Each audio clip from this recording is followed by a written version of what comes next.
Ahora, Sí, ya la vemos.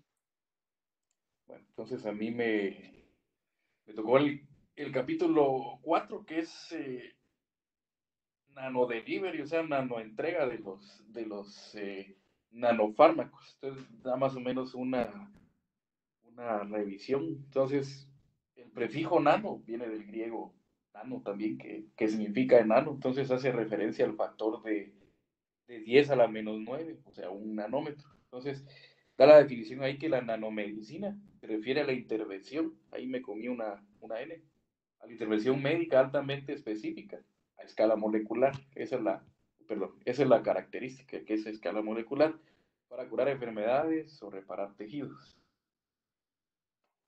Entonces, básicamente ¿cómo se diseña? Son tres tipos. Habla de unidimensionales, que son de varios tipos que no vamos a tocar ahorita, bidimensionales, que sí los vamos a tocar, que son nanotúbulos de carbón, y tridimensionales como nanopartículas, como los dendrímeros, que también los vamos a tocar más adelante. Entonces, estos fármacos tienen ciertas propiedades que nos hacen ser únicos, como la carga superficial, hace referencia a la interacción de las nanopartículas con el ambiente biológico, y se mide por una escala que se llama potencial Z, es en miliamperios, o sea, básicamente ve la carga, porque estos son cationes. La hidrofobicidad superficial, que hace referencia a qué tan hidrofílico es el material. Hay varias formas de medirlo, como la cromatografía de interacción, particionamiento bifásico y espectroscopía. Eh, y la liberación de drogas, que es básicamente el tiempo en que la droga se libera, o sea, como la farmacodinámica de los fármacos normales. Eso depende del tipo de fármaco y la naturaleza de este. Y el aclaramiento y la biodistribución, que depende del tamaño. Eso es bien importante porque el mismo tamaño, la, el aclaramiento o la excreción depende de ciertos rangos. Los que son menores de 10 milímetros se eliminan por vía renal o extravasación. Los que son de 10 a 100 nanómetros se eliminan por fagocitosis por la célula del sistema retículo endotelial, y las que son mayores de 100 también se pueden eliminar por la anterior, pero de manera mucha más lenta. Y también, bien importante, es que el tamaño tiene que ver con la acumulación en el entorno tumoral. ¿Por qué? Hay un proceso que se llama focalización pasiva, que el tumor, por la misma neovascularización que genera, los vasos sanguíneos crecen de manera no tan ordenada. Entonces hay mayor permeabilidad vascular, y las uniones estrechas no están pues tan unidas, y las fenestraciones en el endotelio son más grandes. Entonces de estos se aprovechan estos fármacos para llegar a los lugares donde está el tumor. Hay varios tipos: los dendrímeros, nanosuspensiones, nanoemulsiones, nanocristales, nanomateriales basados en carbono y nanopartículas magnéticas. Los primeros, los dendrímeros, básicamente son macromoléculas poliméricas altamente ramificadas, que por la configuración son muy semejantes a proteínas y cumplen la función de un vehículo, que pueden llevar anticuerpos, hormonas, fármacos o proteínas al sitio de destino. Estas se construyen alrededor de un átomo, casi siempre es un átomo de nitrógeno. Entonces, se le van añadiendo átomos hasta producir una estructura esférica muy parecida a la albúmina y a la hemoglobina. Entonces, este es un esquema. Más o menos aquí está el núcleo amino. Se van construyendo átomos alrededor en forma ramificada. En el exterior quedan los sitios activos donde se pueden los fármacos. Hay tres maneras de crear estos dendrímeros, que no voy a profundizar tanto porque sí son un poquito complejos. Eh, Métodos divergentes, que es que la construcción se inicia desde el core hacia afuera. Métodos divergentes, que es lo contrario. Primero son los átomos de hacia afuera, hacia el core. Y métodos de crecimiento exponencial doble y mixto, que es una combinación de lo anterior. Entonces, esto tiene la ventaja, este último, que el crecimiento es mucho más rápido por ser exponencial, entonces se sintetizan de maneras mucho más rápidas. Entonces, ¿cómo actúan? Básicamente, lo que hacen es un vehículo llevar el fármaco activo al lugar. Básicamente, la molécula envuelve el fármaco y evita la degradación. Son útiles, la verdad es que no mucho. ¿Por qué? Porque el grupo amino que compone el core son altamente tóxicos. Entonces, se han hecho básicamente pocos fármacos se utilizan con este modo de delivery. Uno de ellos es los dendrímeros de polil-lisina asociados a doxorubicina. Aparte de eso, no hay mayores fármacos. El otro tipo, las nanosuspensiones, que son dispersiones coloidales, partículas de drogas de tamaño nanómetro.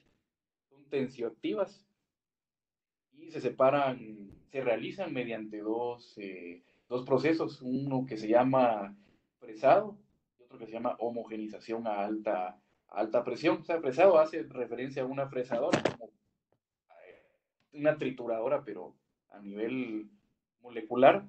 Esta técnica de nanosuspensiones es útil para fármacos que tienen poca solubilidad en el agua.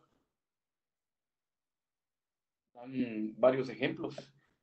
Hay otra ventaja de esto es que se puede realizar algo que se llama evaporación por emulsión solvente, que es básicamente eh, evaporar el agua de estos compuestos y se pueden formar tabletas o pellets o granulación para tomarlos a través de la vía oral. Entonces, ejemplos, el sirolimus, que lo tenemos en la COEX, fenofibrato, que usamos un montón también el año pasado, aprepitant, estrol. El otro tipo es la nanoemulsión, que son dispersiones coloidales de dos líquidos invisibles, que quiere decir que son dos líquidos que no se pueden mezclar. Se componen de gotas de aceite dispersas en un medio acuoso y está estabilizado por moléculas tensioactivas. Entonces, básicamente es como una gota, y dentro de esa gota hay más fármacos. Tiene la ventaja que se puede dar mayor carga de medicamentos, hay mayor disponibilidad.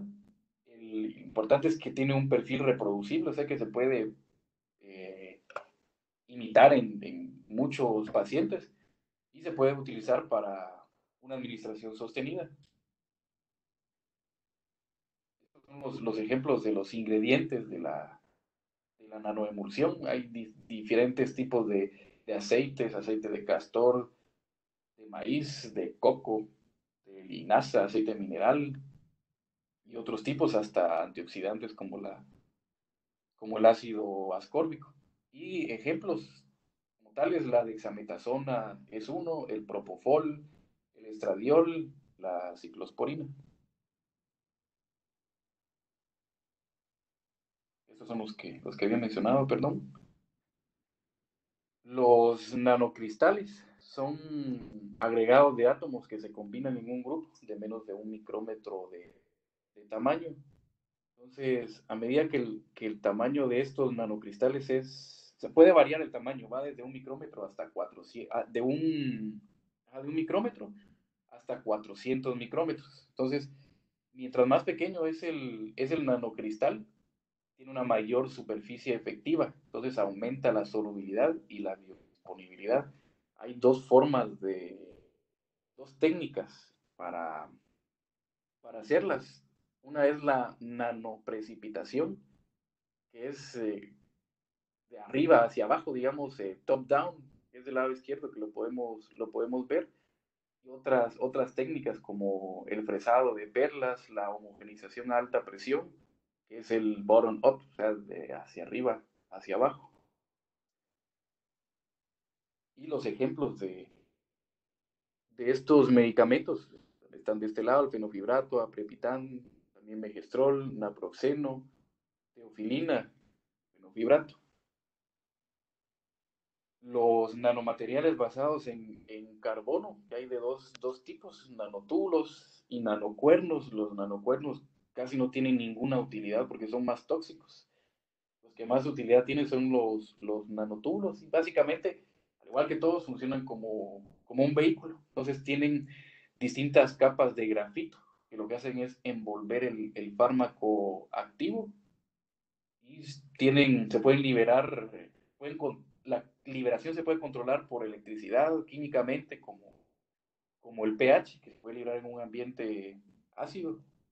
Y los ejemplos, pues ahí tenemos la mayoría de antineoplásicos que se pueden usar: el cisplatino, anfotericina, gemcitabina, pirobicina, doxo, cisplatino y dexametasona. O sea, lo que hace el nano, el nanotúbulo es enviar el fármaco activo, porque no es que todos estos fármacos vayan en nanotúbulos, sino que también están los fármacos tradicionales, que son los que tenemos. Entonces tienen la ventaja de que no son tan tóxicos como los normales.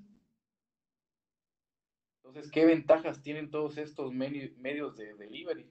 La administración de nanodrogas protegen al medicamento de la degradación, la permeabilidad, lo que mencionaba de la propiedad del tumor, de la neovascularización. Entonces, mejora la mucoadhesión y la apertura de uniones estrechas. La mayoría de medicamentos insolubles pueden ser asociados a estos vehículos para ser solubles y poder ser administrados. Desventajas: el precio. Tienen una vida media corta. Hay la liberación en ráfaga. ¿Qué quiere decir? Que no se va liberando de manera continua, sino que tiene picos de liberación, entonces pueden ser tóxicos.